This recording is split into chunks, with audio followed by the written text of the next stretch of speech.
Yeah, I did once, yeah. All right, it's now 6 o'clock. Thank you all for attending tonight's meeting. Are we still? All right, thanks, Luke. Before we begin, I'd like to state the Planning Commission meetings are open to the public in person and via Microsoft Teams streaming application. All Planning Commission meetings information can be found on the Town of Monument website. The Planning Commission's role is to conduct public hearings and to make recommendation to the Town Council regarding land use matters in the Town of Monument.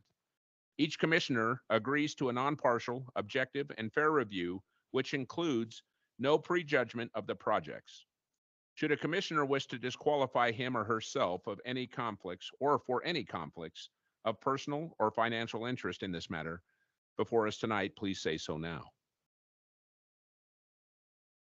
For those attending tonight who wish to provide comments on agenda items, you may speak to the commission during the public comment section of the agenda. Those who attend in person will be called upon first and asked to come to the podium to sign in with your name and address. Those attending via Microsoft Teams will be called upon next and are asked to utilize the raise your hand option and unmute your microphone when called upon. We ask that if multiple people have the same comment, only one person speak on the same subject. Again, thank you for attending. We will now begin the meeting with roll call. Chair Trujillo. Here. Vice Chair Hours. Here. Commissioner Zernico.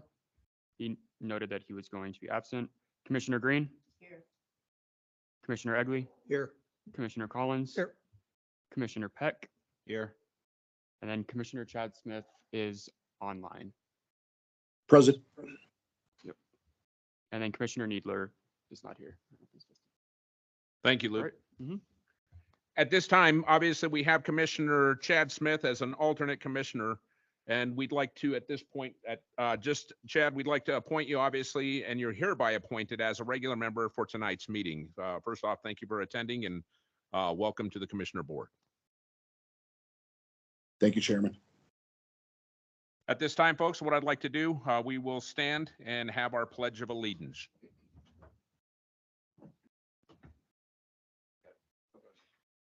I pledge allegiance to the flag of the United States of America and to the republic for which it stands, one nation, under God, indivisible, with liberty and justice for all.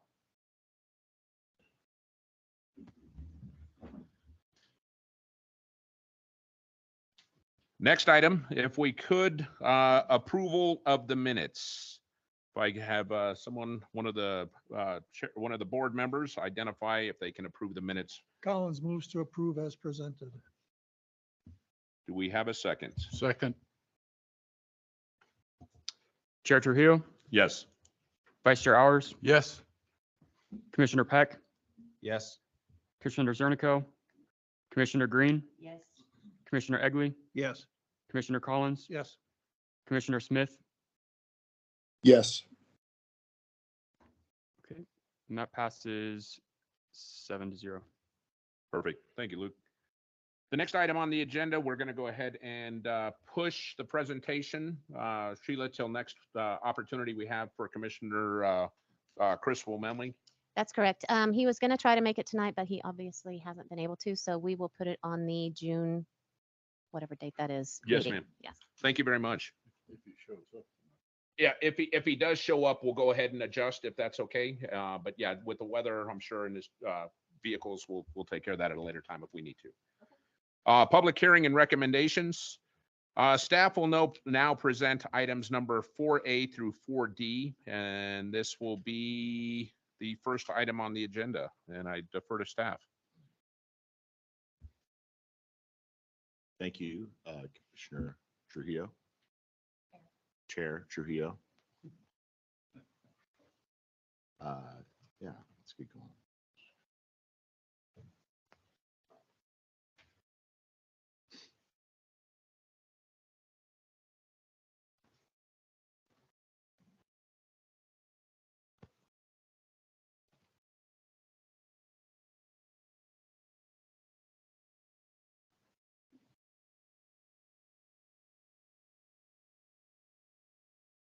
Okay.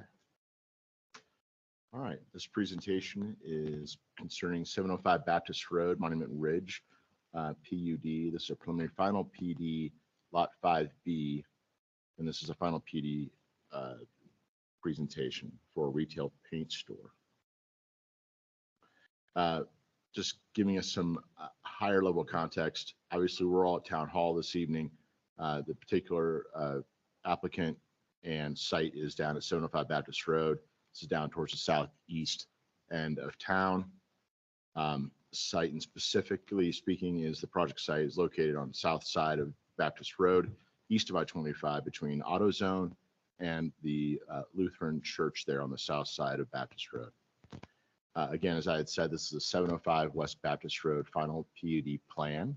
This is the cover of that plan for record purposes.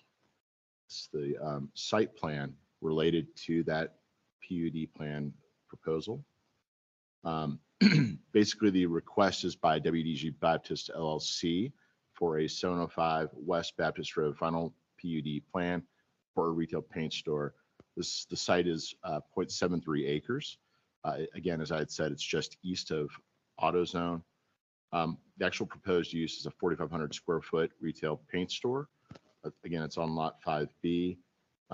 There will be extensions of a private drive on the south side of the property through the back end of AutoZone, and a continuation of a retaining wall on the east side of the property.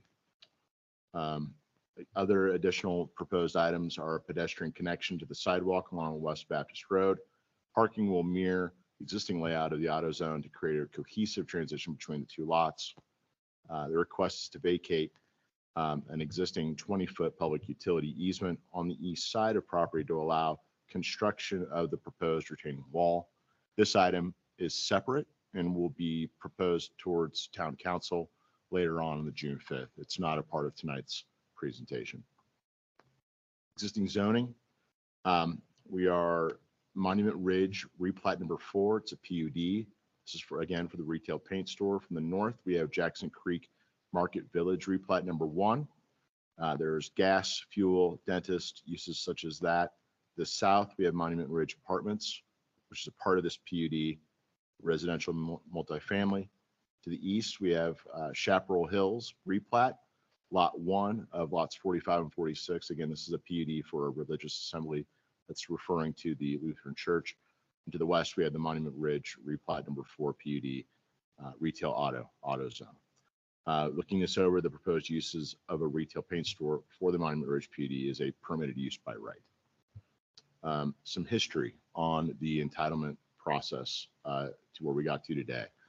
We have the Monument Ridge annexation plat and its sketch plat. Ordinance 31/2005 was approved back in 2006, which involved 30-acre parcel and involved commercial and residential development.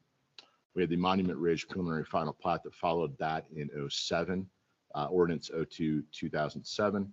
Monument Ridge preliminary PD site plan, Ordinance 03/2007. Later on the same day in 2007, recorded and reception numbers for record. Monument Ridge preliminary PD site plan amendment number 1 was a minor amendment, also provided and processed in 07. This had primarily to do with a lighting plan change. Monument Ridge preliminary PD site plan amendment number 2 was a major amendment. This was Ordinance 33/2009, approved in December of 09. 10 lots allowed uses changed from the residential to commercial. And clarification that lots 6 and 7 are for both restaurants and commercial. Dialing it down more relevant to our current site, Monument Ridge preliminary PD site plan amendment number 3 This was a major amendment also in 2010, first of the year, reconfiguring inline retail on lot 5 into 3 lots. It changed those allowed uses. Same day, we had AutoZone of Monument Ridge preliminary final PD site plan that was approved. This is for the AutoZone that's on, I believe, lot 5A.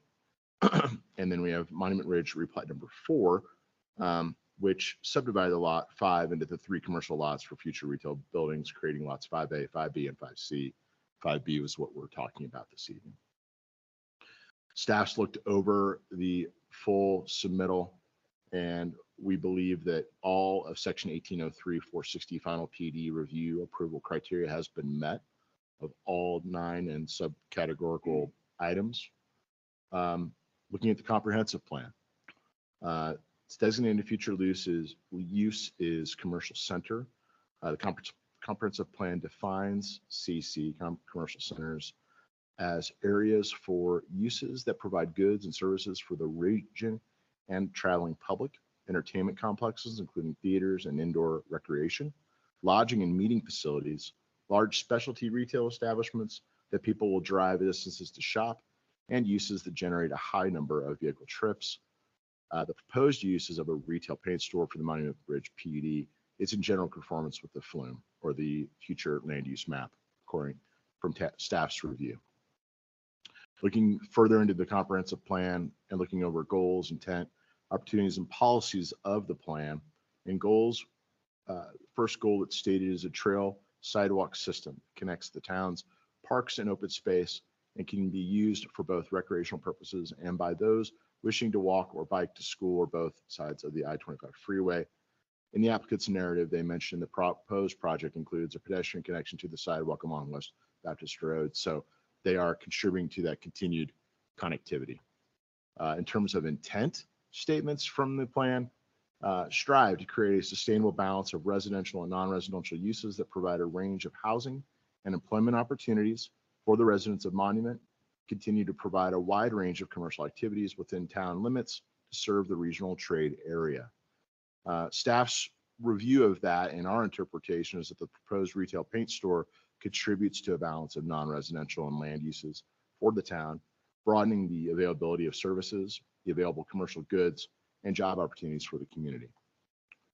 Opportunities, LUG, encourage highway-oriented businesses to locate in the mixed use and define community centers with shared access. Staff's interpreting that the proposed retail paint store is an appropriate community center land use for the available vacant lot 5B, offers a site design that leverages access off Baptist Road and the south access drive of AutoZone. Other opportunities, EDC and EDE, staff's response in those is that the proposed retail paint store creates more local diversity with other small businesses for the town, offering local shopping, services, employment. Proposed use rounds out the existing commercial activity hub of the Monument Ridge PUD and contributes to the Tri-Lakes region. Policies, LU5, promote infill development on vacant land with attention to the vacant or underutilized land in the around downtown core. I want to take note in saying that infill can have different definitions. Some can see infill as infill that's happening on vacant parcels within fully developed areas.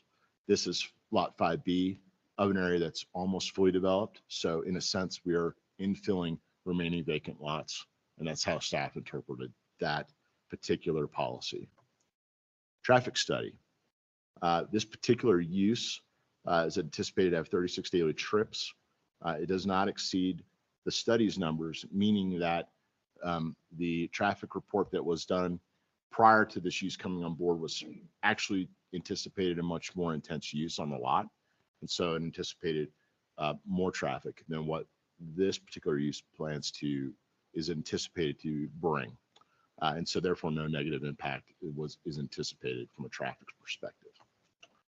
Drainage, this is the Black Forest Creek drainage basin. There's a capacity in existing infrastructure and proposed site improvements to account for on-site runoff for the proposed retail paint store and associated impervious surfacing.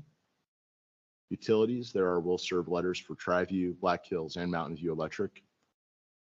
As far as wildlife, wildfire, and geohazard, there's no significant wildlife habitat identified on the site.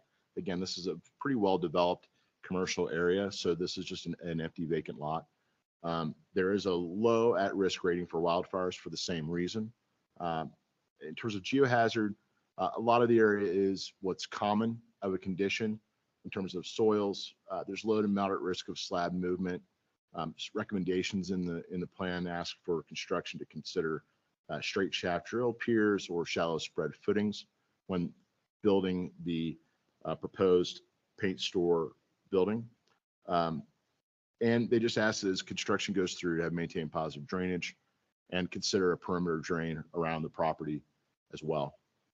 Public improvements. There is a public improvement agreement. It's being drafted and worked through with the applicant and the town. Key items to consider are a sidewalk connection to Baptist Road, some on-site paving, landscaping, and services for or amenities for trash control. Land dedication.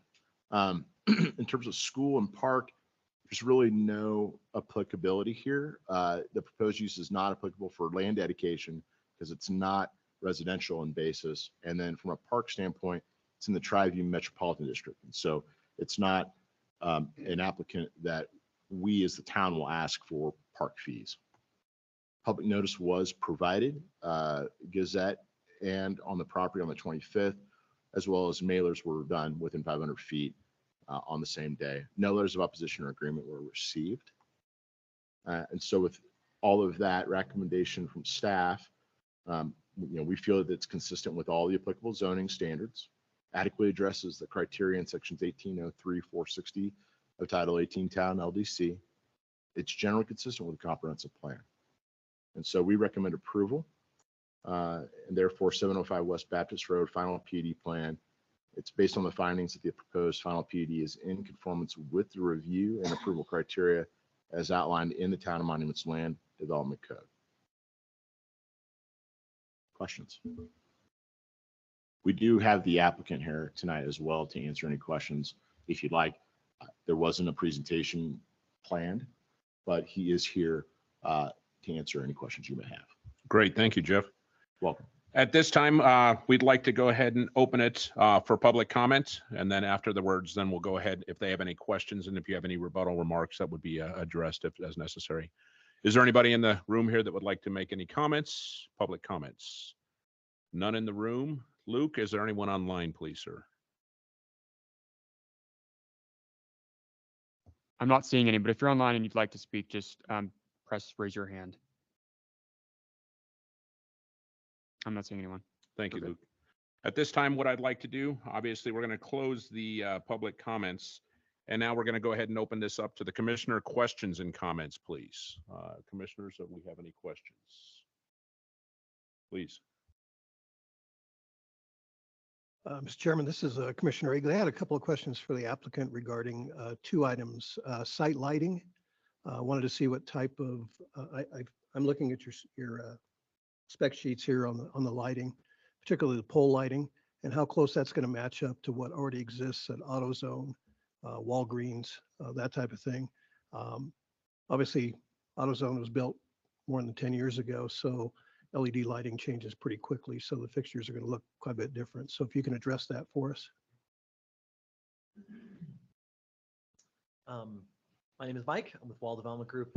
We're a small development company in Denver. We've done several developments down here in Monuments. So we're familiar with you all and in the town.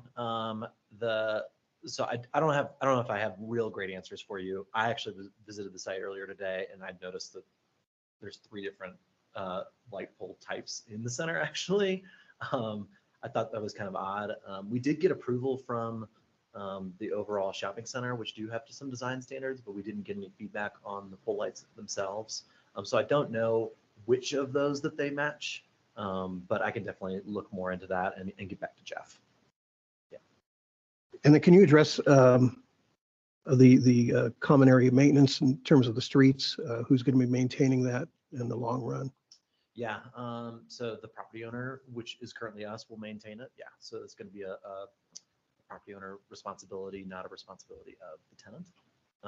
And then there is an underlying declaration that does establish some amount of common area maintenance that's done by the declarant as well on some of the main roads. But that's going to be like the main drive aisle to the west, not on our south side. All right, that's all I got. Thank you. Yeah, of course. Thank you, sir. Commissioner Hours, the entrance to it coming in, it's coming in behind AutoZone, correct? Correct. Now, if I remember correctly, when you come off of Baptist Road, you turn right and then you turn left and then you go up to AutoZone that way. You're going to keep on trucking up there and go in that way, Yeah, correct? exactly. Yeah. So if you visit, so if you visit the site today, there's actually, I think the apartment complex has like a leasing office building Yeah, to the right, south. right. Right. So yeah, so essentially instead of turning right to go towards the leasing office, you go left to get to the store. Keep on going up there. Mhm. Okay, that's, Yeah, and like our parking lot, right, we, just because of the way that the AutoZone was designed, we really didn't have a lot of choices for how to lay it out. You kind of have to match Yeah. it up with them, which is fine. yeah, But that's kind of how we ended up with the plan. yeah, it's a little complicated back there, Yeah, but, it's tight. It's a tight site, you know. And I but think- you'll sell some paint. Oh, yeah. It's going to be a great use, and honestly, it's a use that, it's a particular tenant that you guys don't have here that will draw, I think, extra customers and bring more tax base to you guys. Good, I hope so. Yeah. Yes. A couple of questions for you here. First off, this is a paint store. In that paint store, is it going to be selling? Some of the Sherwin-Williams paint stores that are down in Colorado Springs sell specifically towards commercial vendors. I'm assuming this paint store is going to be the mom and pop guy needs a gallon of paint. He can come to your paint store, and it's not going to be restricted to the commercial entities to purchase. Definitely not restricted. No. It'll probably be about 50-50. Okay. So probably what's likely to happen is that in the mornings, they'll have a busy period. Sure. When folks are coming, when contractors will come, Okay. to get their paint for the day. Right. So that's typically kind of their first busy Sure. time is like right at 8 a.m. And then the second busy time is the mom and pop folks, right? You and I who are Yeah, yeah. cleaning our bathroom or whatever, right? Sure. And we're coming at like 5. We Yep. get off work, we go get some paint, we go home, and, we paint, right? That's- Sure. So those are kind of their two busy times is going to be. And it's gonna what be them. But it's going to be about 50-50. Perfect. The other part is it's adjoining parking lot there. The other question is the hazmat, obviously with the paint, the empty paint cans, things along that lines. Is that plan for those discarded paint cans, things along that lines? Is there something, I guess, that you're doing in conjunction with the AutoZone there, or is it an independent trash facility that you're utilizing? Tell us a little bit more Yeah, about that. that'll be totally separate from the AutoZone. Okay. They have completely different types of materials that they need to dispose of in their way that are very different than what we have. Now, there might be some overlap because they might sell some paint for cars or something. Sure. But no, this is a very good operator, well-known national operator that knows what they're doing. Okay. They will certainly remove those types of materials, in accordance with all laws and requirements. Sure. Mhm.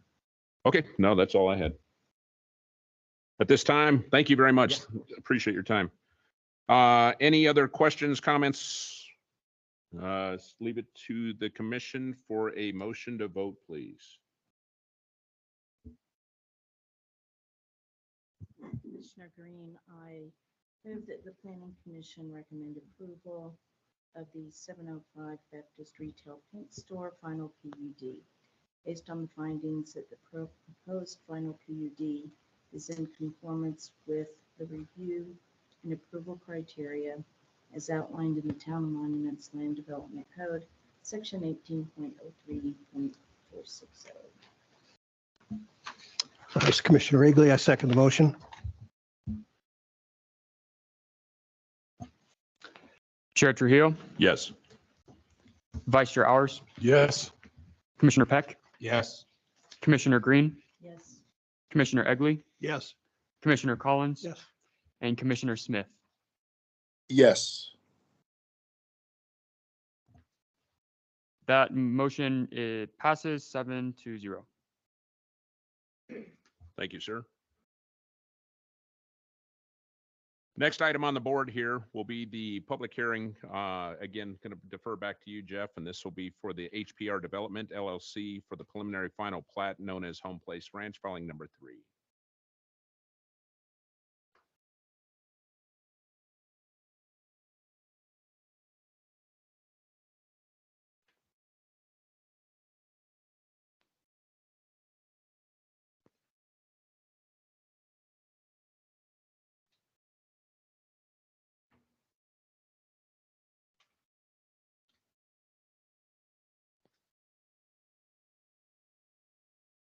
Thank you, Chair Trujillo. All right, so we have Home Place Ranch filing number 3. This is a preliminary final plat for an amenity center. Again, project context, we're in the town hall this evening. Home Place Ranch filing number 3 is a little bit further south and to the east of us, far east of Interstate 25, in the broader Home Place Ranch subdivision. Project context. The project site is located at northeast corner of the Glen Eagle Drive Sanctuary Rim Drive Circle between Higbee Road and Baptist Road. This is the cover of the filing number 3 plat for record. This is the second page showing the proposed plat. The request by HPR Development LLC for a preliminary final plat known as Home Place Ranch, filing number 3, preliminary final plat. Project area is 3.808 acres, northeast corner of Glen Eagle Drive and Sanctuary Rim Drive. This is one lot. It's for the amenity center. Again, this is a P, and then with that, there is a related application of a PED minor amendment number 2, which is forthcoming. But for tonight, we are addressing just the plat. Existing zoning, Home Place Ranch future filing. The Home Place Ranch phase 1 is the current zoning. North of that is a future filing for Home Place Ranch. It's vacant residential land. The south, we have Home Place Ranch phase 1, established residential. To the east, we have Sanctuary Point, filing number 9, residential. To the west, we have Home Place Ranch phase 1, residential. So the site and the filing is pretty much centrally located within Home Place Ranch phase 1.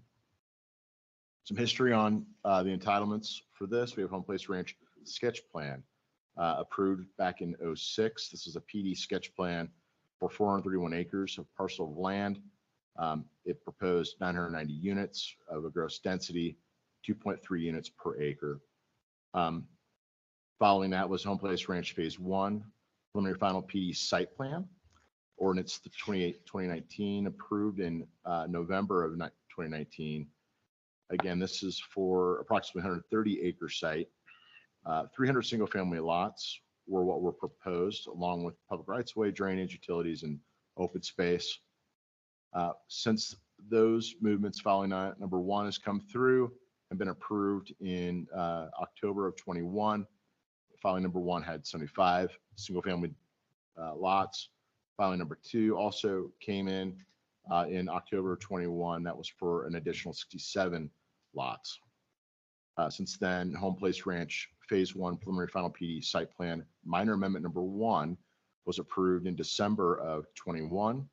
The requested adjustments for that minor amendment included adjustments to setbacks, some of the landscape design standards, references to tri-view and the relationships with the Metro District, site data percentages, some acreage calculations, and a note of most importance requiring the construction of an interim extension of Glen Eagle Drive from Sanctuary Rim Drive up to Higbee Road prior to recording of the final plats for filings 4, 5, 6, or 7.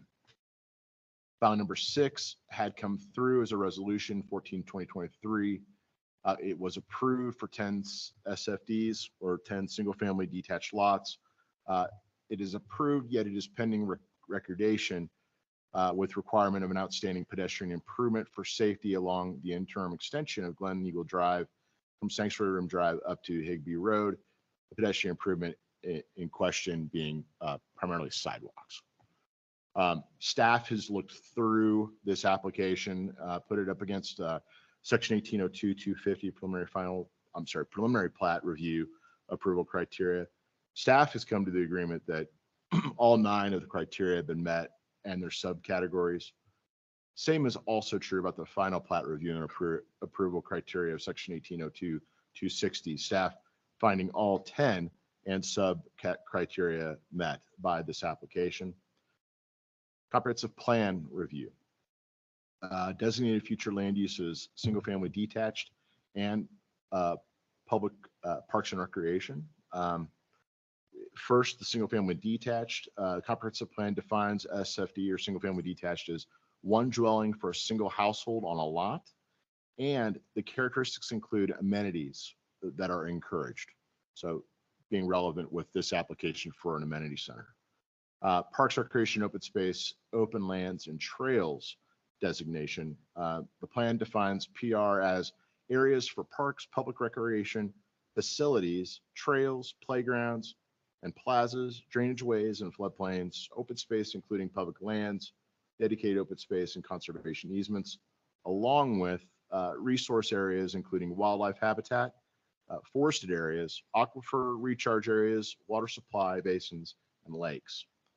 From looking that through the proposed use of an amenity center, staff feels is in general conformance with the future land use map, or FLUME. Looking at goals, opportunities, and policies of the comprehensive plan. First goal, a trail sidewalk system that connects the town's parks and open space can be used for both recreational purpose and by those wishing to walk or bike to school on both sides of the I-25 freeway. Applicant's rationale, the trails and sidewalks proposed within the site will connect directly to the adjacent roadway and sidewalks, Sanctuary Rim Drive and Glen Eagle Drive, which ultimately connect to the town's open spaces and schools. Staff concurs with the provided rationale. Second goal of the comprehensive plan, ensure the monument adjacent portion of the I-25 corridor provides a strong small town community identity by providing appropriate open lands, trees, lighting, and buffers to deter noise, light pollution, and protect views. Applicant's rationale, the plan provides a generous amount of open space, 55%, and preserves large stands of trees, which will provide great buffers. Again, this is all relevant to the single lot that is a part of that plat. Staff's response is that we also concur with the provided rationale. Third goal of the plan, create community gathering places, activities, and events to reinforce a sense of community. Rationale of the applicant, the proposed amenity center for this development is designed with the exact intent. It will provide a place for residents to gather and enjoy both indoor and outdoor activities. Staff again concurs with the provided rationale. In terms of opportunities, LUA, with 2,389 gross acres of land available for development, the future land use plan provides an opportunity to move from single-use developments to a mix of complementary land uses. These uses can be developed into various activity nodes, thereby ensuring an appropriate balance of live, work, and play environments. Applicant's rationale, the proposed amenity center will provide an activity node for community, which supports the live, work, and play environment. The policies of LU1 encourage the use of sustainable development practices, including site planning techniques and new technologies to ensure that views, vistas, dark skies, environmentally sensitive areas, and open lands are integrated into a new development. Applicant's rationale, the site for the amenity center was selected specifically with the intent of maintaining mountain views towards Pikes Peak. The building was sited at the highest elevation of the development and placed where it would preserve large stands of trees. LU2 of policies encourage transitions between dissimilar land uses using increased setbacks, feathered densities, landscape buffers, native plantings, berms, and mutually agreed upon transitional setbacks between zones of differing land uses and densities. Applicant's rationale, the amenity center is a non-residential use, but is complementary to the adjacent residence uses and is intended to be close in proximity. The location of the site is, however, separated from the residential lots by adjacent collector roads, Sanctuary Rim Drive and Glen Eagle Drive, which provides the encouraged transition. LU4, incorporate those identified attributes of place that contribute to the small town identity. Applicant's rationale. The amenity center incorporates the following attributes: open space and parks, community gatherings, family-friendly, mountain views, trails, and walkability. Staff concurs with all the provided rationale. Traffic study. The proposed use will have 34 parking spaces. This is less parking spaces than was originally planned for the original amenity center that was tested and reviewed for traffic study with the 299 homes on filing 1. Volumes based on the 299 proposed homes and the one amenity center to be located at the intersection of Sanctuary Rim Drive and Glen Eagle Drive. And there was negligible impact. So the potential traffic generation volume for the amenity center will have negligible impact for Sanctuary Rim Drive, Glen Eagle Drive, and the surrounding community. I think that it means to say not much impact. Drainage basins. Jackson Creek Drainage Basin is what we are working with here. On-site stormwater captured in curb and gutter and conveyed to inlets. The captured stormwater will be piped to existing home, place, ranch, storm sewer, and to the full spectrum ponds located in filing 5. Utilities. Tri-View Metropolitan, Black Hills, and Mountain View Electric will all have provided will serve letters. As of today, we have Tri-View Metropolitan's districts. Will serve letter. I think a previous presentation that you might have looked at as a draft said otherwise, but we have that now. In terms of wildlife, wildfire, and geohazard on the proposed plat, no significant wildlife habitats are identified on the site. Ponderosa pine is considered a crucial wildfire problem in Colorado. Ponderosa pine communities are limited within phase 1 area. The wildfire management strategy provided in the plan has some appropriate strategies, and the Monument Fire has looked this particular plat, and they're satisfied, and they have no comments. Geohazard, there's no unusual conditions. Soils found on the site include clay, sand, sandstone, silty sand, and silty clay sand. Samples show the soil to be consistent with the region. Public improvements. This application also has a public improvement agreement in place that we're drafting and working through with the applicant in the town. Key items, we have sidewalks and trails. We have some wet utilities. We have landscaping, and obviously the site amenities. Beyond a building and community center, we have pickleball courts, some ADA access, trail, sidewalks, and a playground involved. Land dedication.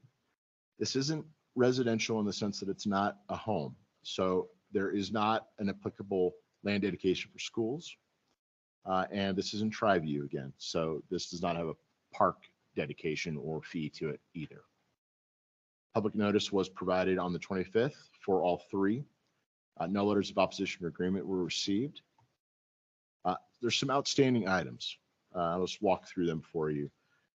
First, we have a 25-foot public trail easement. This came up through the El Paso County Parks and the El Paso County Parks Department.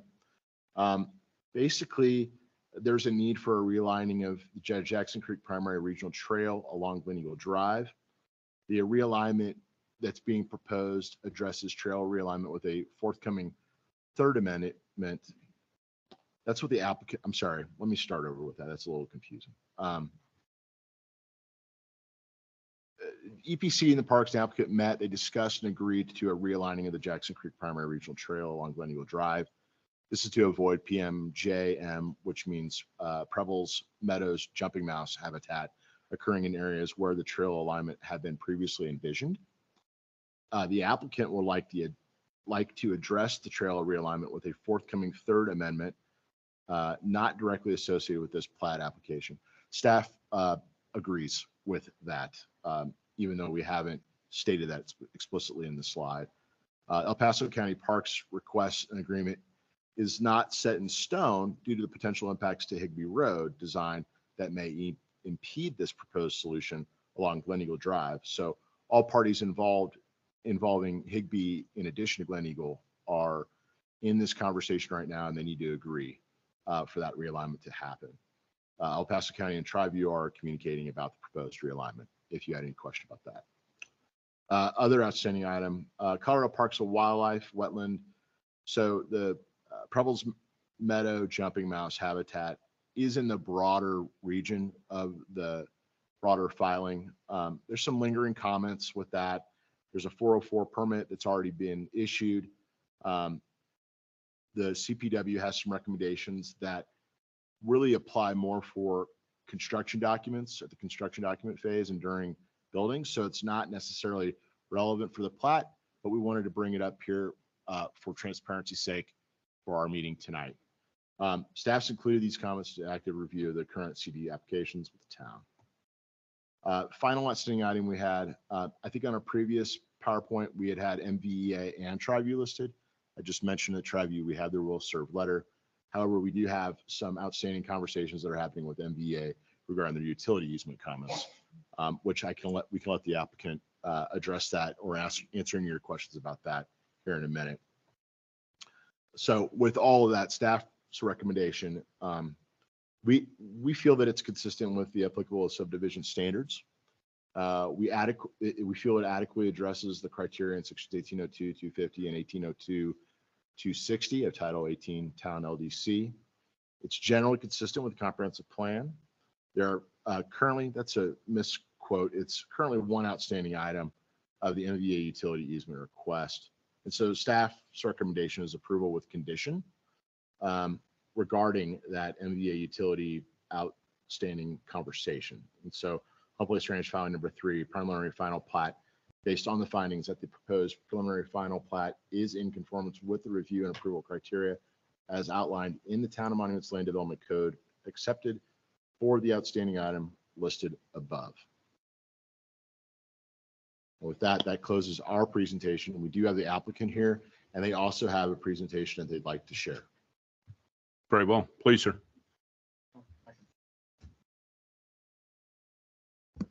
Good evening. Good evening. Phil Stupert with HR Green, and we've been handling the planning, entitlements, engineering, and landscape architecture on Home Place Ranch since the beginning. We also have Jim Byers and Aaron Ganaway from Home Place Ranch LLC, the developers, and then also Ken Hoon, who is from HR Green, and he is a civil engineer. So we're all here to answer any questions you may have. We're not going to do a lengthy presentation or even any of that matter. We have these slides that Jeff did a great job of going through some good detail there, and a lot of ours would just duplicate that. So we're here to answer questions. Some of the conditions I think that you just listed we're okay with, so no issues with that. So yeah, we're just going to be here for Q&A and happy to answer any questions that you may have. Great. Thank you very much, sir. Yeah, thank you. At this time, I'm going to go ahead and open it up for public comment. Is there anybody and no one's here, obviously, other than us. So I'm going to go ahead and go online. Luke, if you can see if anybody in the public has any comments, to go ahead and open that up to the internet there for the Microsoft Teams, please. Yes, we do have one person. Please, I'm sir. going to move them up. Okay, Greg, you should be able to unmute yourself and ask a question or make comment. Yeah, thank you. First, my congratulations and welcome to the new planning committee. Wish you success. First off, that I think that the filing 3 for this development is welcome and necessary for the existing filing 1 and 2 that was approved. It's going to enhance the price point of those homes, as well as the overall home value of those existing residents that are around Gleneagle Drive and Sabre Creek Drive. My question is, first, I'll go through my questions and then welcome a response. Would this be considered the 154th building permit, or is this included in the original 153? My second question is, there was mention of the drainage for filing 3 going down into filing 5.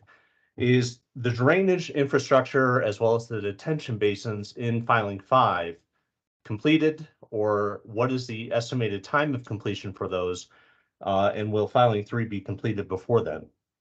My last comment, not so much question, is as a resident of Sabre Creek Drive and talking with my fellow neighbors, just like to voice our kind of overall displeasure with Challenger Homes and the lack of communication, there was a meeting last year that did not go so well. They were a little unprepared, did not bring their own drawings, were not able to answer specific questions.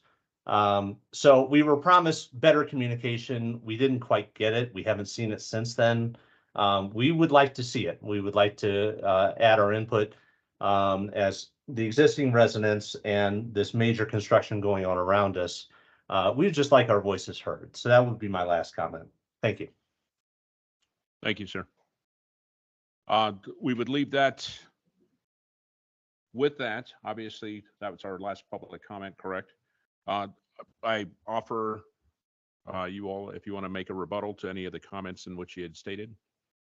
I can answer the first one. And Yes, ma'am. filing 3 is within the original. So the condition was basically nothing after filing 3. It's written reverse on there. It says 4 through 7 can go after the road, but basically it indicated filings 1 through 3 could be permitted and built prior to the connection of Higbee Road. Anything after that could not. So Okay. this was included in that original count. Yes, ma'am.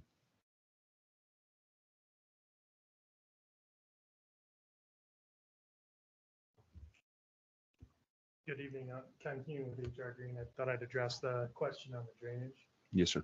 So it was referenced that the drainage improvements were within filing 5, which is true in terms of location, but all of the stormwater improvements, the drainage ponds, were technically considered part of filing 1 and 2, which were basically the full drainage system for the entire property. So those have been built and they're probably at 90% complete. I think just restoration and some walls that are in place, but right now I'd say 90% of that work is done and will be done before filing 3 is even constructed. So all the drainage infrastructure will be in place for filing 3 to answer that question. Perfect. Thank you. Thank you, sir.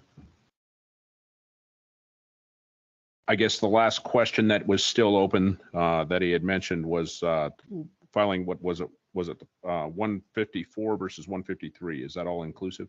Yeah, that's, so the condition is tied to filings, not to lots. There Okay. is a proposed amendment that changes it from filings to a number of lots. And that number is based on the number of lots that is within filings 1, 2, and 3. Yes, ma'am.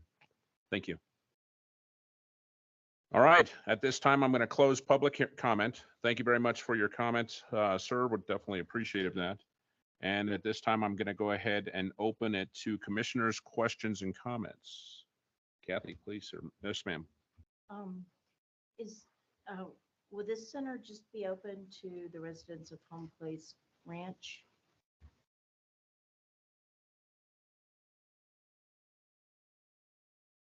Hi, Jim Byers with HPR Development.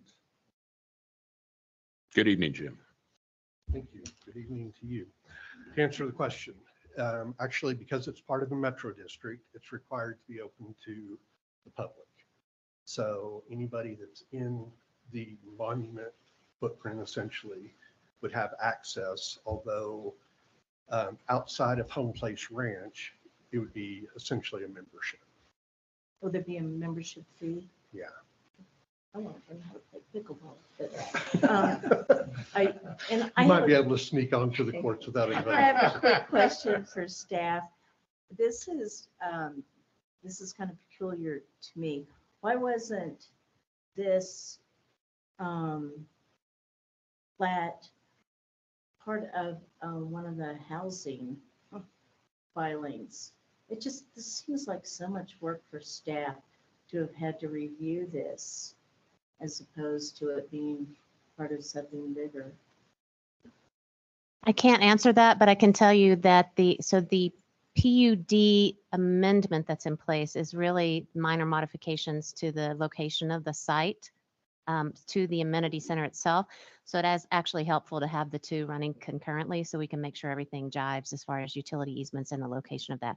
Why it wasn't done earlier, I'd really have to throw it back to them to answer that question. It would still have been an individual platted lot because the use of the building isn't residential and it will actually be owned and maintained by the Metro District, not as an individual homeowner would, where you would sell a lot off Right.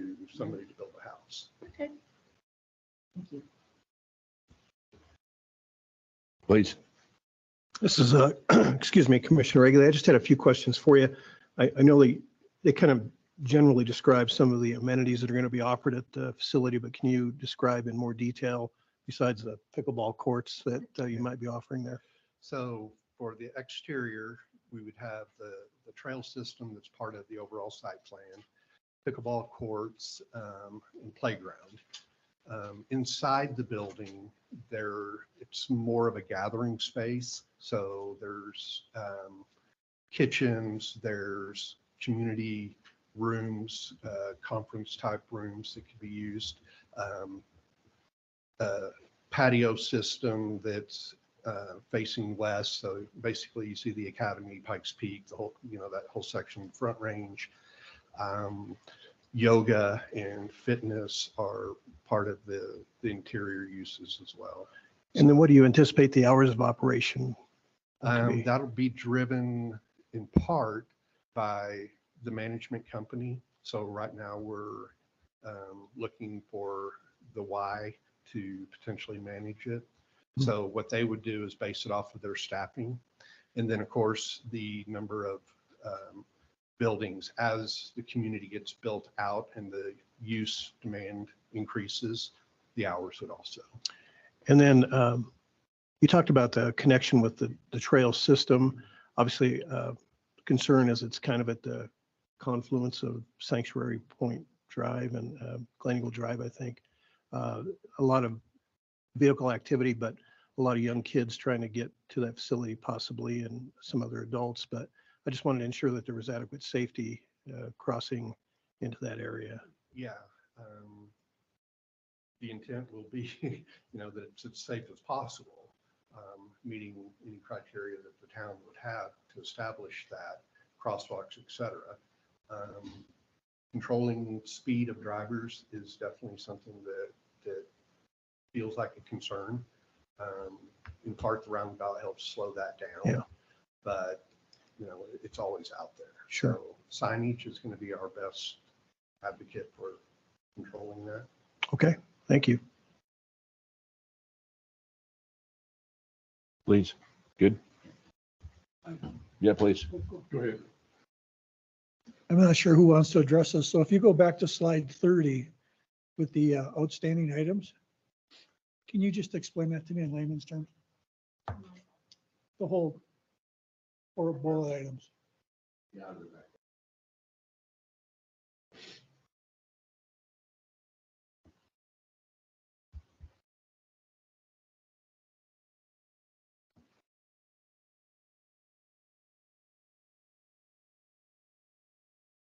Slide 30. Yeah. Yeah, so it's actually slide 30, 31, and 32, but 30.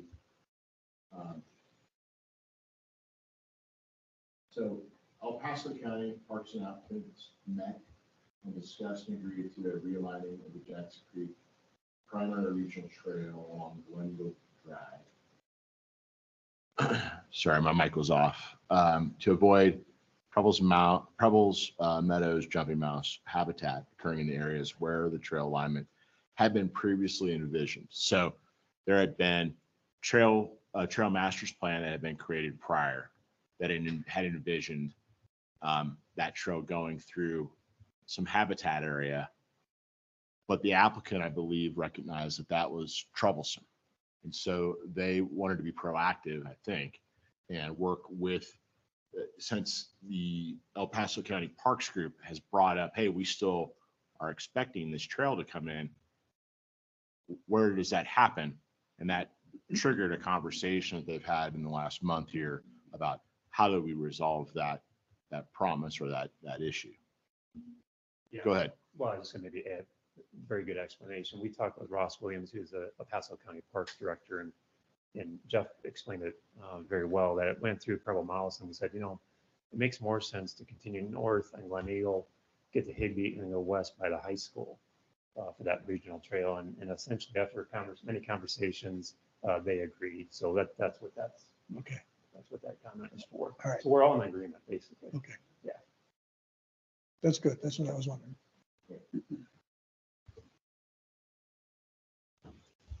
Commissioner Ayers, could you go to the first comp plans slide, please? Yes, sure.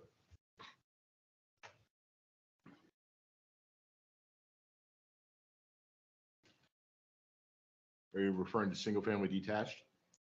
No, next slide, I'm sorry. I thought it was the Talking about first. parks, recreation, open space? Or are you getting into goals in those items? Go one more down. The problem. I thought it was the first one, but sidewalks.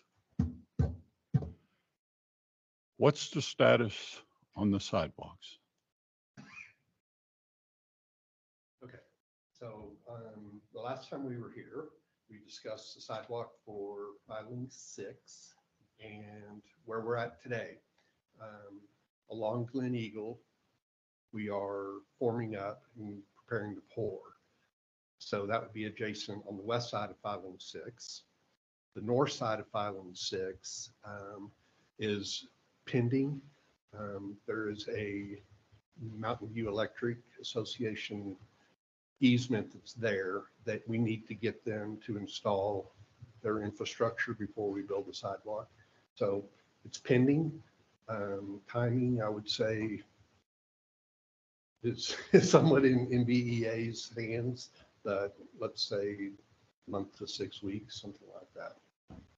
And on the east side, will the On- east, I on mean, the- on the, I'm on- sorry, will the west side on the be west side. complete Will be completed in the next week. 2 weeks. all the way up to, So, but as it gets to the roundabout, but once we head east from the roundabout, uh-huh, the northern side of filing 6, that's where we need MVE. but how about on the northern, The north side, south side of the road, north side of the filing. I think he's talking about filings 1 and 2 yeah. along Sanctuary Point. to go Sanctuary, after, yeah. when you go around the roundabout, will Oh, it be west side. connected on what I'm calling the west side, but it would be the north side of the roadway connecting to Sanctuary Rim? Can you pull up the roundabout real quick? Yeah, that way we can. Yeah. I think we are. I'm just, things get a little complicated when you're going from one road to the other and Sure. So what is associated with filing 6, is what we discussed yes, last meeting. yes, yeah. And I understand what you're saying, and you don't want to tear up sidewalks to do something else, to put down sidewalks again. I don't have no problem with that. It's,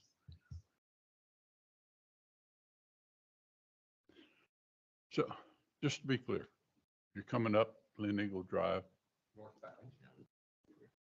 so the, okay. Good.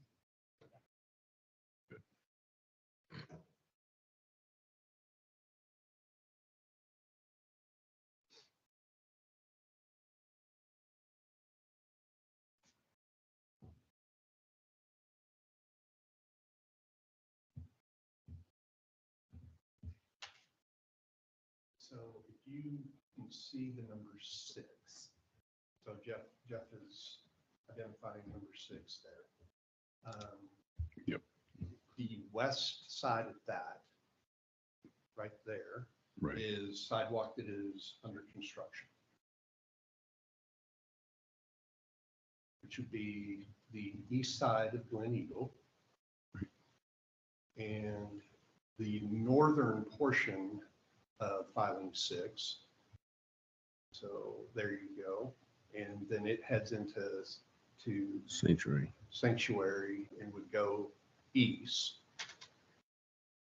is what we're waiting on for NVDA to get their work done. Okay, now let's talk about in front of 3. Okay. That will be done within a week or so? No, in front of 3, so filing 3 right now is the application that we're discussing. So that building is the amenity center, is what happens at number 3. Okay. And that sidewalk will be constructed as part of that project, but it's not imminent at all. Well, Because we're going to build the amenity center where the number 3 is shown. And we don't want, it's difficult at best to do our site development work, build that sidewalk early when you have the access that will be available on the south side of the street.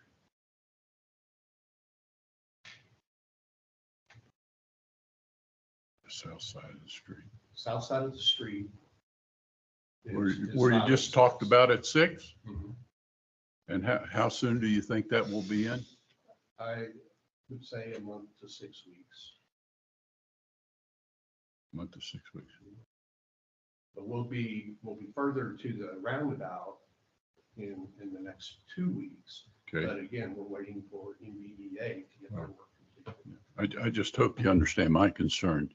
We've got people running, walking with kids, walking with dogs, and right now they're doing it on the roadway. Yeah, and I've witnessed it. And, Okay. but for the filing 3 parcel, it would really be premature to put any sidewalk in there. We Okay. don't want to invite people into a construction zone. If you get the other done in a month and a half or so, I'll be a happy camper, okay? But please try to make that happen. The other question I have, I know y'all are still having discussions related to the Higbee Road extension. And if I could talk about that for a minute. It's my understanding, having heard this over years, it'll be quite some time till a full roadway to Higbee Road is put in place. Just, you're working on a temporary road at this point, is that correct? It's more than a temporary road. I would call it a interim road, so that it's nothing that's going to get thrown away. It's going to be a paved section. Yes, but But it would be a rural section without curb and gutter, as proposed. I haven't seen, this hasn't Okay, been approved yet, that- but okay, Yeah. So for the homes that you have built on the extension of Glen Eagle that goes towards Higbee, that portion, I would assume, will have curb and gutter and sidewalks. Is that, In filings 1, 2, 4, correct? You're talking Uh, through? no, I'm where talking we're at. 3-7. Okay. 3-7. Yes, but that would be, that's tied to the allowed number of permits today and that extension of Glen Eagle up to Higbee. So area 7, filing 7, you will not see, as the plan is currently approved, you cannot see those homes being built until Higbee, until the extension is to Higbee. What are those homes that I see now? What you're seeing right now is filing 1 in the area number 1. And how do And number people 2. get out of filing 1? Do, They just go east to the roundabout and either continue east or head south. so they have to go down past the home that's being built by Vantage Home and go back in there that way? Yes. Is that correct? So there'll be no movement of people through there. And So, that's part of the limitation to this total number of lots or building permits, which is the 153. okay. Won't be people walking up through there. Well, there will definitely be people walking up through there, but as required by you all and by regional building, sidewalks have to be constructed with the COs coming with homes. Yeah, So- I understand that. Yeah, I understand that. Now, we're not going to be able to control people walking in the street, as you're aware. People will use streets instead of sidewalks all the time. So Yeah, yeah. that's a whole other issue. Yeah. Oh, well, I don't know, but, I see it all the time. It yeah. makes me scratch my head every time. Well, we'll try to make it a little better, okay? All right, the other, I'm looking forward to a month and a half from now. The only other question I have, for the purposes of the question that was asked by the citizen online, who will elevate that comment to the people in Challenger Home? For the communication. Yes. I will. Okay. So I would ask that they reach out specifically to us. There, in what my thinking is that we had a change of, not staff, but the folks that were focusing on that. And I think that there may have been kind of a Okay. drop of the ball. Well, at that point. Like I say, just for the citizen, just so it's going to be elevated, and that I didn't think that got answered proper. Well, no, it's answered now. Thank you. That's all I have. Any other questions, comments? Clear? I have none. Thank you very much, sir. At this time, I leave it to the commissioners. We're going to close the commissioner comments and a motion to vote on this public hearing. I leave it to the commissioners. Commissioner Hours, I move that the Planning Commission recommend approval of the Home Place Ranch filing number 3 preliminary final plat based on the findings that the proposed preliminary final plat is in conformance with the review and approval criteria as outlined in the Town of Monuments Land Development Code, section 18.02.250 and 18.02.260.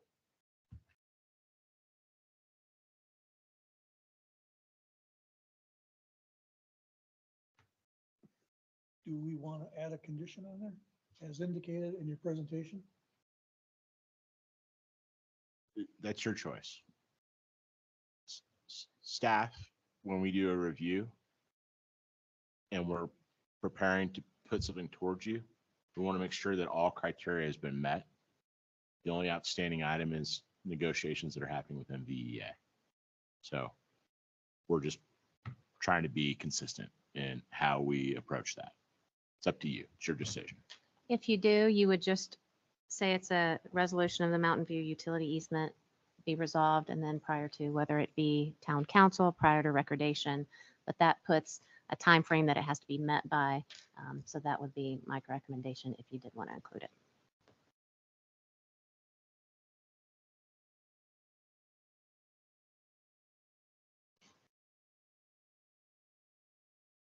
I'm willing to do the amendment. Is it okay if I speak to that real quickly?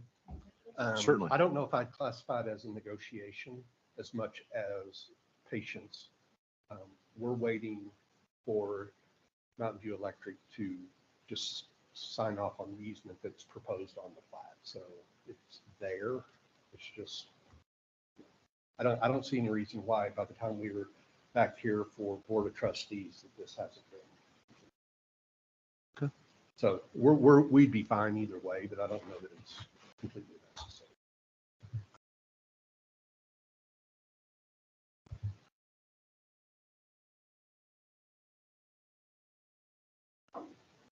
Do we have a second? I second. Chair Trujillo, Yes. Vice Chair Ars, Yes, and I'll state the reason, just regard to amendment. It sounded like when the staff presents to the council, that issue will be so addressed, and therefore there's no use complicating the matter with our motion. Yes. Commissioner Peck, Yes. Commissioner Green, Yes. Commissioner Egley, Yes. Commissioner Collins. Yep. And Commissioner Smith. Yes. That motion passes 7-0. All right, great. Thank you very much for that. On that one, Luke, we greatly appreciate that. Jeff, thank you for the presentation. Thank you for coming here this evening. At this time, what we're going to do is we wanted to earlier present our former chairperson, Chris Wilhelmi, and give him a certificate of appreciation for the service to the town of Monument. So Chris, if you'd like to come on up, we'd like to hand this to you, say thank you for all you've done thus far for us. It was truly a pleasure working with you, and definitely we appreciate everything you do for us here in the town of Monument. No, thank you very much. It's nice to see such familiar faces, and it's good to be back. I do miss these nights, but I think that I think everything is in great hands and if not better hands. So Martin, thank you very much. I appreciate it. What the certificate says is, Chris Wilhelmy, in recognition for your hard work and selfless dedication to the town of Monument, through your service on the planning commission from February 2018, December 2 to December 2022, presented by the town of Monument on May 10th, 2023 by Sheila Booth, town planner director. All right. Thank you very much, sir. Thanks, Martin. Appreciate it.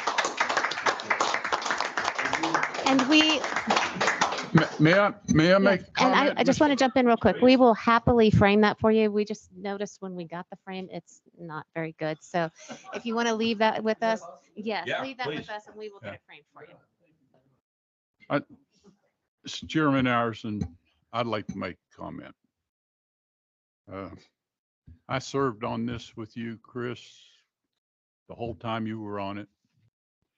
And I just want to say, and I know the other commissioners, for the most part, some weren't here, will validate what I say, and that you've been significant, you were significant in seeing to it that this planning commission received the attention that it needed for the comments that were appropriate to be made to the council. At that time, it was the trustees. We've come a long way, and I know for a fact, having worked with you, that you were a key person in working with the town manager and other people to see that that occurred, and it occurred in a reasonable manner. And I just wish that your presentation would have been for a controversial subject tonight where this was crowded with people, but it didn't happen. But Chris, thank you for everything you did, for all the work that you've done. The citizens of our area certainly deserve to be thanking you for what you've done. Thank you. Thank you. I'd like to add just a little bit to that because I agree with everything you said. But all the time you were doing it with the patience of a saint. And I was always amazed. Thank you, Catherine. Appreciate it. Thank you, all of you. You were the fuel behind the questions, the examinations, the scrutiny, like anything that needed to be said, needed to be questioned, truly came from you guys. I just kind of led a little bit of a charge and let everything else happen. So thank you for all of your service. I mean, at some point, I hope to be back in, but for now, this is great. I'd love to see you guys in good hands. So thank you, thank you, thank you. Thank you, sir.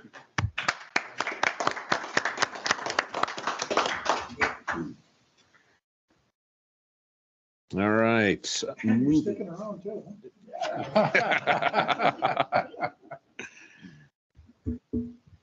All right, we're going to go ahead and keep moving on. Thank you very much, sir, for your service. Greatly appreciated. The next one here will be 4C. This will be the public hearing. This is a request to approve the 2023 3-mile plan for the Town of Monument Comprehensive Plan and Annexation Plan pursuant of CRS 31-12-102-1E. With that, I defer back to you again, Jeff. Thank you very much for your presentation. This one is me, Oh, but Sheila. To the director. I feel defer like to the I'm director. slacking because my staff put together these fabulous PowerPoint presentations and I have a JPEG for you. So there you go. So this is an annual action that the Planning Commission will take and the Town Council. So Colorado Revised Statute Section 31-12-1051E restricts annexation to no more than 3 miles from your current town boundary. It also says prior to annexation, within the 3-mile area, the town must have a plan in place that describes location, character, and extent of streets, bridges, waterways, playgrounds, etc. And that your 3-mile plan must be updated annually. So this is our 2023 update. In 2022, town staff brought this to you. There hadn't been an update to the plan or to the 3-mile map since its original adoption in 2017. So in 2017, the town adopted the annexation plan / growth area plan. That in itself serves as our 3-mile plan. So in 2022, of March of 2022, the the Board of Trustees at that time updated and adopted the 2022 3-mile plan. What it did, as you can see on the map in front of you, all the hatched areas were any areas that had been annexed into the town since 2017. The map has not changed because we did not annex any areas into the town after March 2022. So if we annex anything this year, this map will be updated for you next year, and we will go through the same process, updating our 3-mile plan. So we do find that the town is in compliance with CRS 3123-201 because we adopted the annexation plan, growth area plan originally in 2017. We updated it in 2022, and we are now in the process of annually updating it and adopting it with the 2023 update. So we recommend approval of the 2023 3-mile plan. Great, thank you, ma'am. At this point, I'd like to go ahead and open it for public hearing if there's anyone here.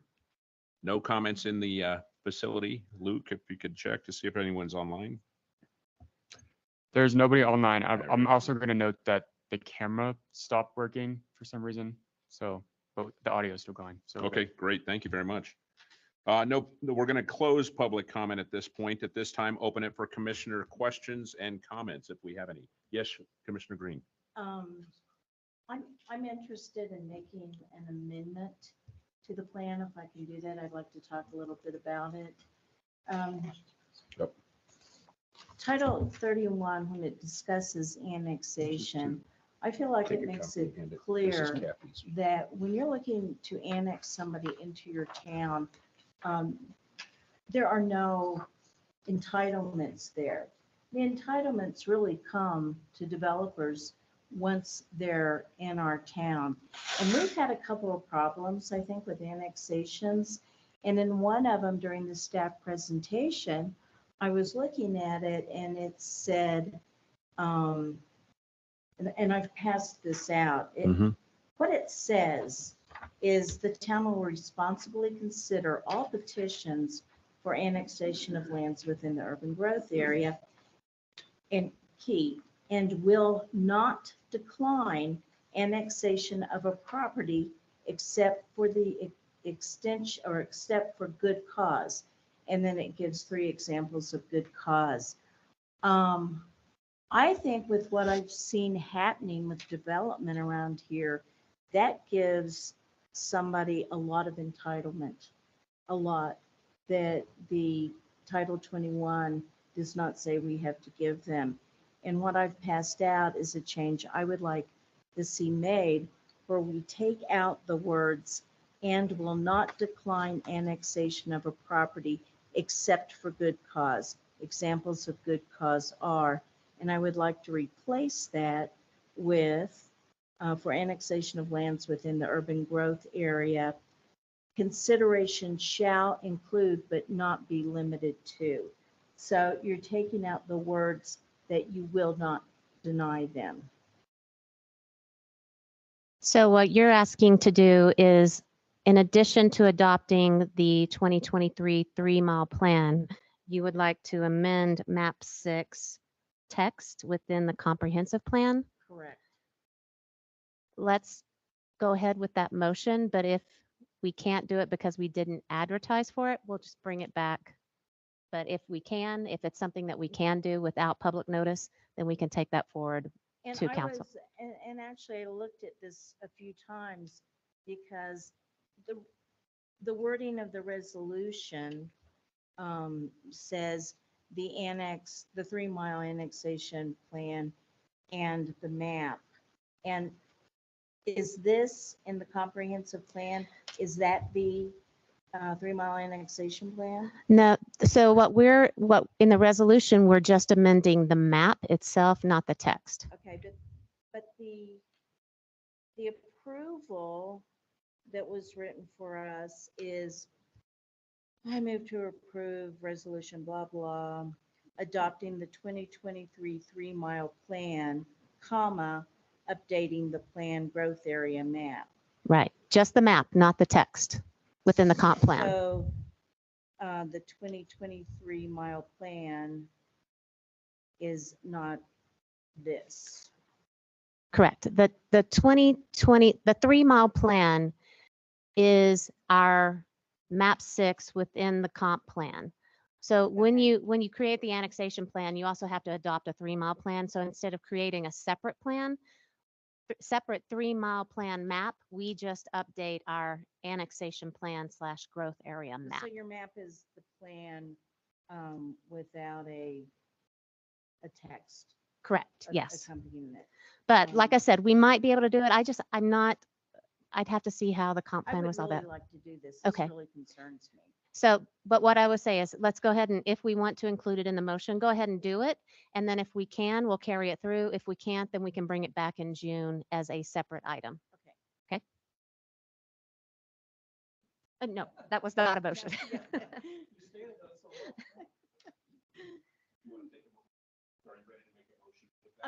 I was the first to talk, but other people may have discussion. So in the comprehensive plan, does this text follow the map? I don't have that pulled up on my So laptop. the text that she has in front of you is just, it's a page from the comp plan that helps explain the map, but Okay, the language that we advertise basically just amends the map itself, not the Gotcha. text. okay.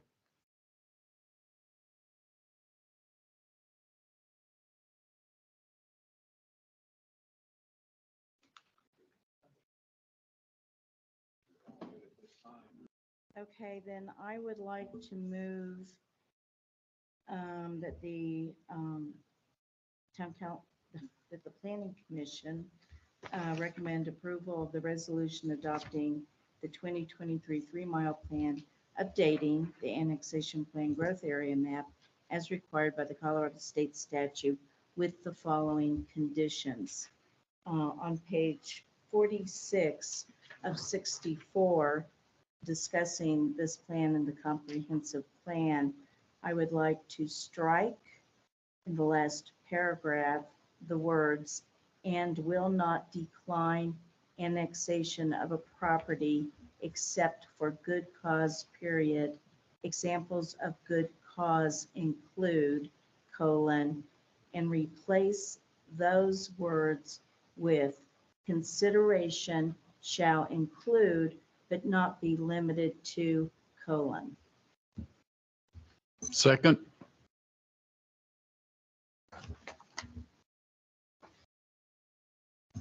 Chair Trujillo, Yes. Vice Chair Hours, yes. Commissioner Peck, Yes. Commissioner Green, Yes. Commissioner Egley, Yes, Commissioner Collins, yes. and Commissioner Smith. Yes. My motion passes 7-0. Thank you, Luke.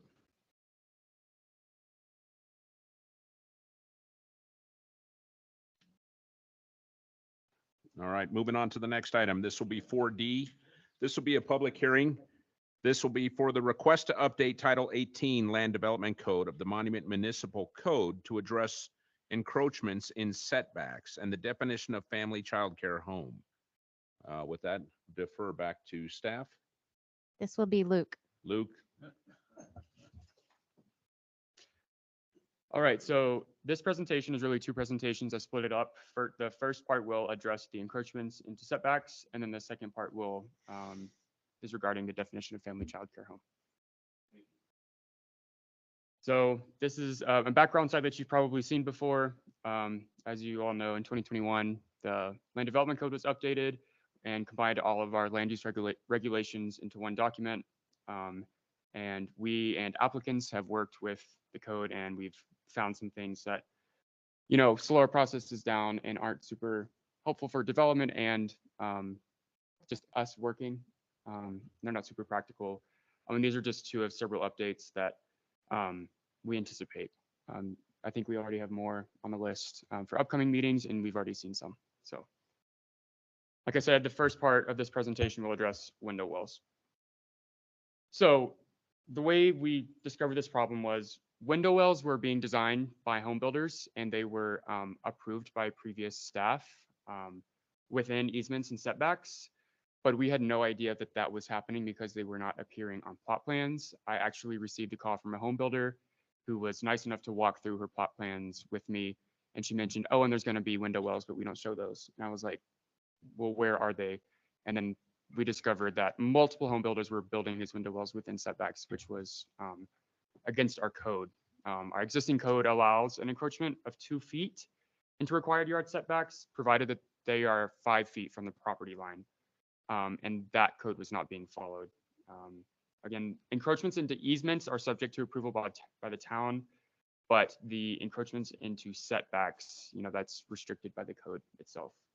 Once we were made aware of the window wells not meeting code, we began withholding permits, which obviously caused some conflict with home builders and the HBA.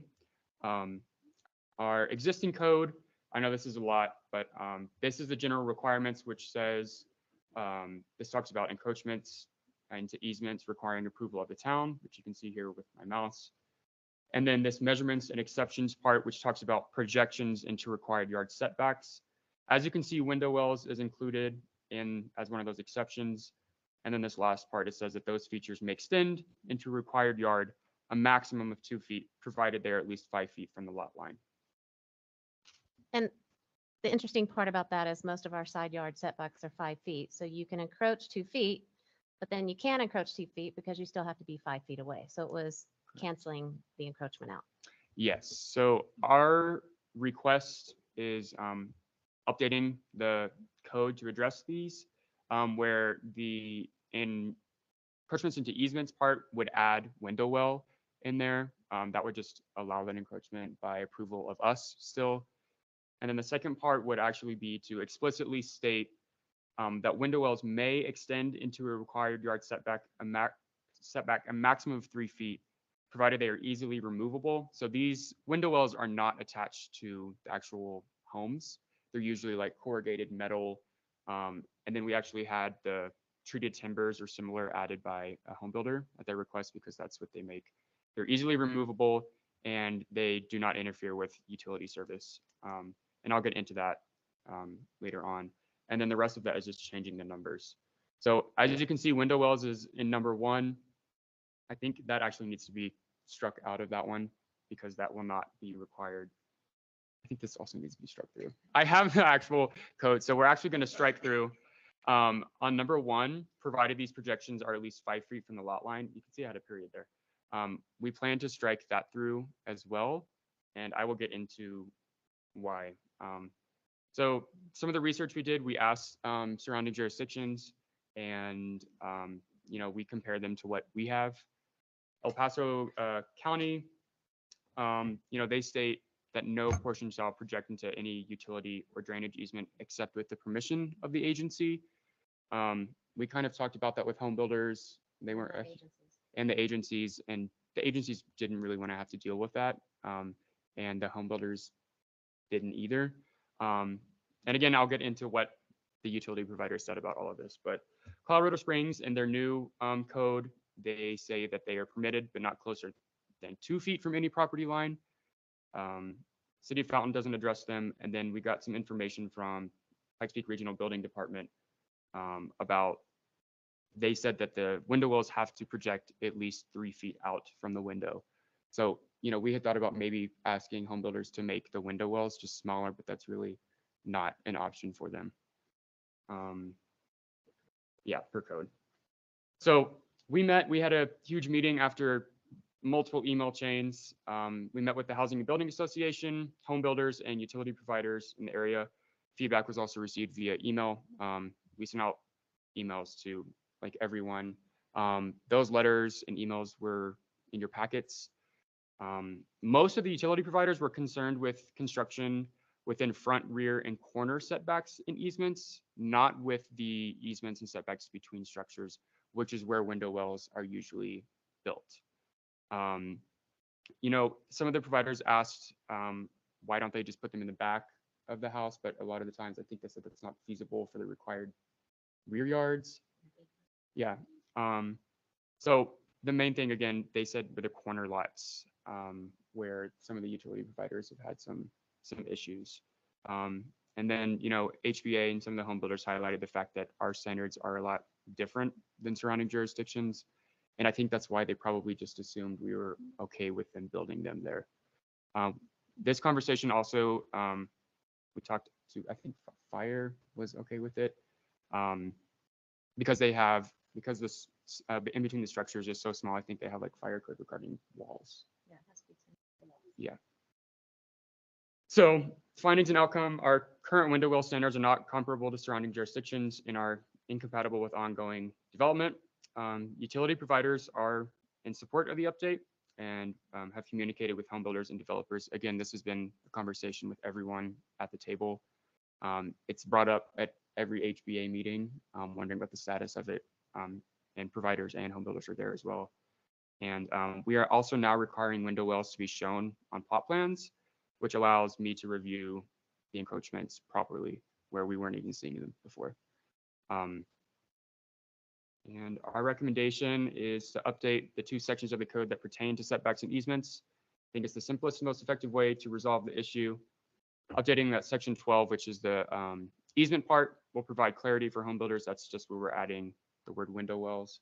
And then section 18, measurements and exceptions, adding that second part about window wells and then striking out the 5 feet from the property line will provide clarity and bring the town's code into conformance with surrounding jurisdictions, allowing for more effective and efficient development and review processes. And then I have 4 due questions. This is an example of a plot plan with the window wells actually shown, and they actually point out what they are made out of, which is really nice. You can see them here in the setbacks. They were invisible to us before, and now we see that they're actually being built. This is actually going to be sent as a template for home builders now. The plot plans have not been showing these and many other things that the town actually requires. And so, we're going to be giving them an update that we're expecting to see this. Mostly it's just for efficiency and permit review for me, because I have no idea what the requirements are for these. So it's nice that they actually add them on there, which we asked them to do. Yeah. So again, this has been a very long and interesting issue that I kind of was thrown into right when I started. It's been ongoing, but it's been really nice because we've had a lot of collaborative discussions. I mean, we had a huge meeting in here there weren't enough chairs for everyone. Like it was, yeah, I think everyone is in agreement on this, and I'll answer any questions, hopefully. Great, thank you, sir. At this point, going to go ahead and open it up for public comments. No comment in the room. Any comment online? No, sir. Thank you, sir. We're going to go ahead and close public comment at this time. Commissioner, questions and comments? Please. I'm illegal. I have one. Yep, please. Whoever, Collins, there you go. so how far back are you going to go to enforce this? Is it grandfathered? If they were in, they would be legal non-conforming or legal non-conforming, depending on when they were built and what code was in place at that time. So we're not going to go out and seek enforcement. Most of them should be in compliance at this point because most window wells are 3 feet and most side yards are 5 feet. So most of them should fall into compliance now. Okay, so if there's something that's already been plotted out there with so many lots and they have homes that they're designed for those lots, are those going to be affected, or is it going to be a certain date? Everything going forward is going to have to play by the new rules. Well, I'm reviewing ones right now where I am denying them if they are not including them. And we don't have any lot side yards that are less than 5 feet, except for that new Midtown collection, which is a 6 foot. So they're going to be hard pressed to be able to put those in their side yard setback. Yeah. No others? Danny, please, sir. There's homes being built, and we don't have any right now, I don't think, that are actually 10-foot separated. So there's 5 feet on each side. Did the discussions include any consideration for requiring those particular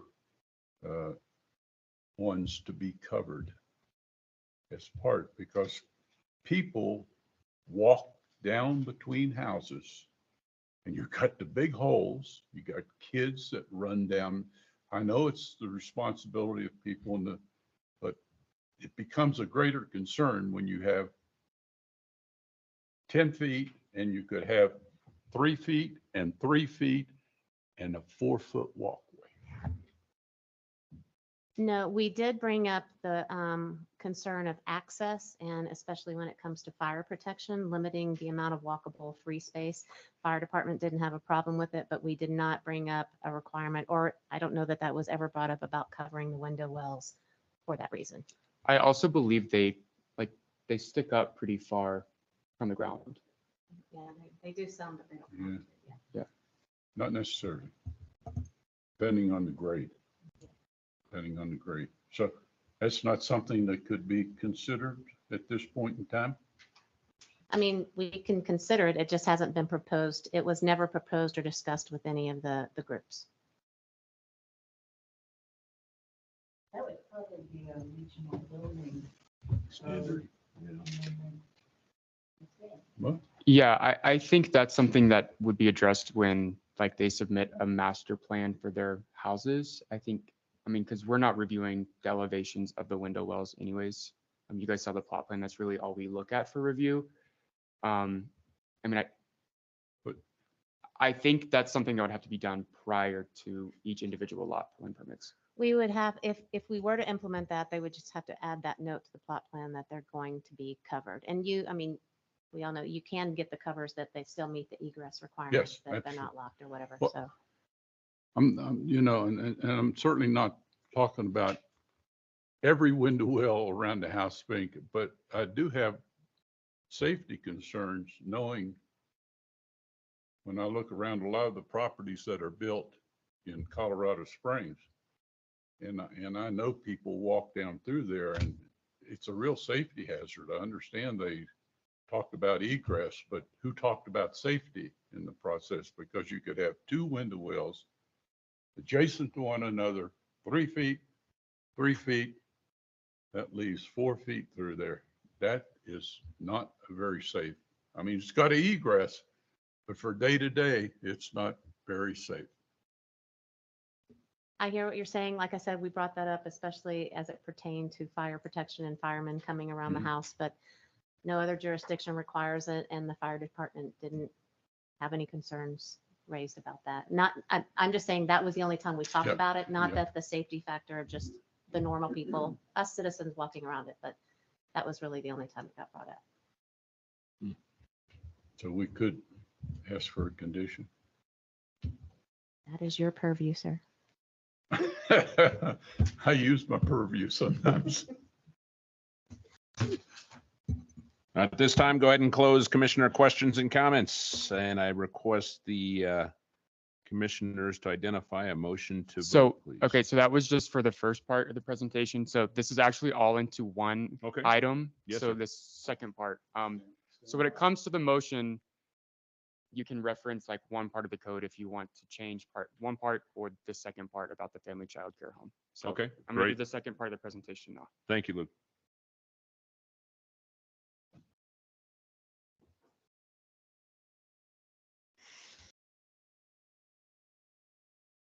Okay, so this is about our definition of family child care home in our words and terms in the land development code.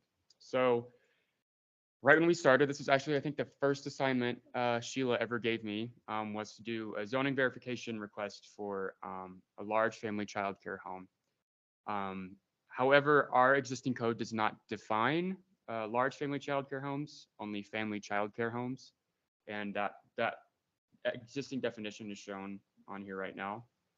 And so we denied those zoning verifications based on the code being silent on it and based on our definition of family child care homes, really. It was basically because they asked for a certain number of children and our code limited. So they wanted like 16 and our code only allowed 12. So that's why we denied it. Yes, and we were quickly informed by the Colorado Department of Early Childhood of House Bill 21-1222, which requires municipalities to treat family child care homes as a residential use, which we actually already do. But it also prevents local regulating agencies like us from limiting the number of children in care below what a provider is licensed at. They also told us that childcare is an issue of statewide interest. And then to my horror, one morning, I received a letter from the Assistant Attorney General too, which basically stated that monument needs to be in compliance with state law. We consulted with our town attorney, and that was also, what was said. And the reason we did, we just wanted to make sure as a home rule, did we have the ability to limit, but he said no. Right. So again, here's the existing code where it states care may be provided for up to 6 children. That's, again, it's just talking about the number of children allowed to be in care. This is our request. We are adding in the facility regulated by the state regulations as it exists or may be amended. We were told by our town attorney that it probably won't be amended anytime soon, but we're putting it in there just in case this comes up again. And then we are adding under family child care home, the definition. We didn't want to make it a separate definition just to make it easier for people reading our code and for our reference when we're reviewing for like zoning verification, adding that family child care home large, which increases the number of children a provider is allowed to have care for. That directly mirrors the state's definition.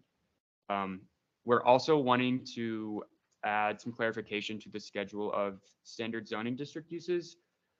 So in our schedule, which I do have a picture, but it's later on, the use is called family care home. Our code is interesting in the fact that there will be a use called family care home, but family care home also includes family child care home.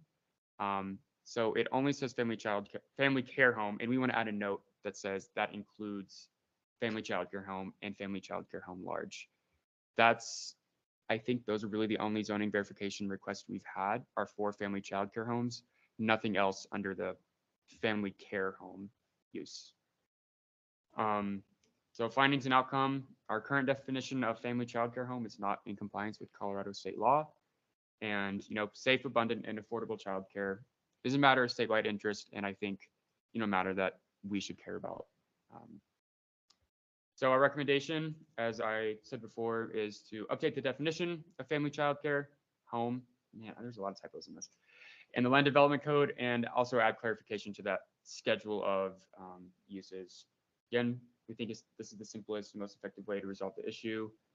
Updating the definition will allow us to comply with state law, and then adding clarification to the Schedule E zoning verification for staff.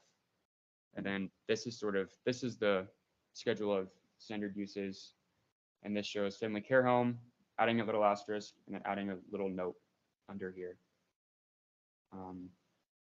Yeah, and that's, I believe, the end of my presentation. And if you all have any questions. For the second half, again, public comment, none on the room. And do we have anyone online for the second half of that, Luke? No, sir. Thank you, sir. Close public comment at this point. Commissioner questions and comments on the second half. Yes, sir, please. I have one, Collins here. I'm guessing that there's some HOAs that have rules in place to not allow daycare centers, which is going to override what? So based on what I understand, we still have authority. So if it's like in a PUD to restrict certain uses, we just have to restrict it as we would restrict any other residential use. So that's a tricky one. I don't know. I feel like they would be allowed to if it's stated in the PUD, but I'm not sure. You have any idea? So your question is if the HOA says it's not allowed, we are going to say it is allowed because the state has the finding. And so we will say it is allowed. It would just be a private matter if the HOA doesn't. Yeah. Good. So my question, I guess, to you, Luke, is there's 2 segments to this. If we make an amendment for the first portion of this, we should go ahead and state it for first portion, or how do you want us to go ahead and address that? Yeah, so the motion says, I'm not sure how they would do it because it includes all of these. So I guess the following conditions would be changing, which section is it? I might have- 18.03.265. I adding think that. you could make it simple by saying we approve all the amendments with the addition of adding a window well cover criteria Okay. to the Well, section. in my And we can, amendment, what I was actually going to do is put that in right after the word measurements and exceptions. Put that condition there and then and for the rest of it, which means there's no condition on the rest of it. you can do that too. That would work. Would that work? Either way. I have a comment or question or something.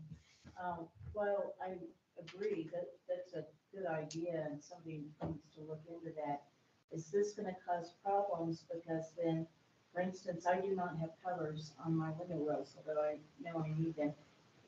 So are you going to have to start working with, how long do people have to come into compliance? Are you going to? How's No, enforcement it- code? Exactly. Well, may I talk? I think it goes back to earlier comments. It's not retroactive to anybody's existing home. We're talking about when people are building homes, when we get plans in, they want to see where those window wells are.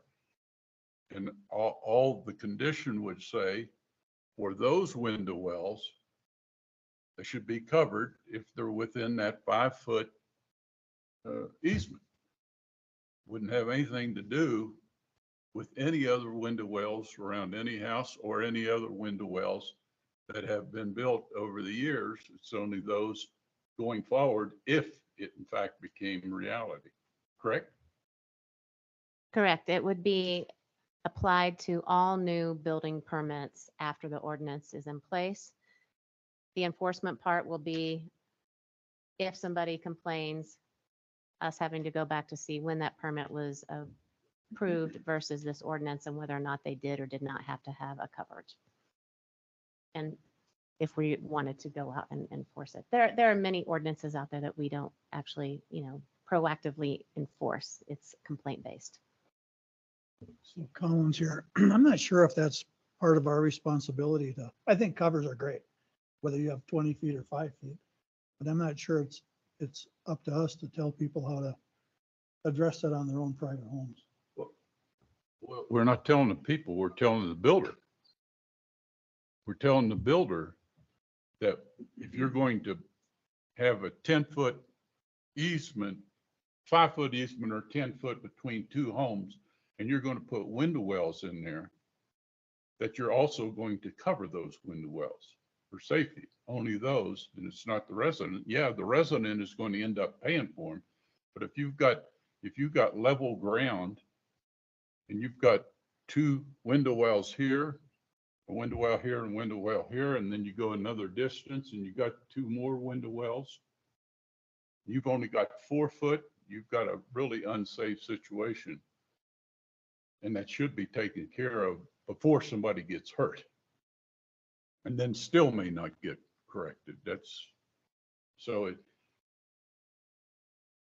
understand what you're saying. I don't want anybody to tell me what I have to do with my current, with me. We're just saying going forward, that's what the motion would be addressing. Commissioner Peck, once the house is sold, it's no longer the responsibility of the developer, and those things are not attached to the structure anyways. I mean, they're going to walk off. It seems like a burdensome responsibility for the town to ensure that those are in place prior to the, property closing on its sale. It feels a bit burdensome to me. Well, it may be burdensome, but it's no different than a developer required to put in a fence in certain areas separated from the house.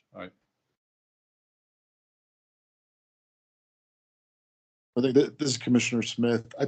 I think we can find a lot of circumstances where there would be a safety issue. For example, I have right inside my rear gate, I have a window well. I do have covers too, but where do we stop with, requiring the builders to put window well covers? There's a lot of different things I think we can come up, with safety issues. So I think it's kind of, I agree with the other comments there that I think it's a little bit burdensome. Thank you, sir. Any other comments? At this time, I leave it to the commissioners, obviously, for the motion to vote. Commissioner Hours, Yes, sir. I move that the Planning Commission recommend approval of the ordinance requesting revision to the Town of Monument Code, Section 12.36.010 dash general requirements, 18.03.265 dash measurements and exceptions, with the condition window wells within the 5-foot easement be covered for safety, and Section 18.07.110 words and terms, and sections 18.03.380 schedule of standard zoning district uses.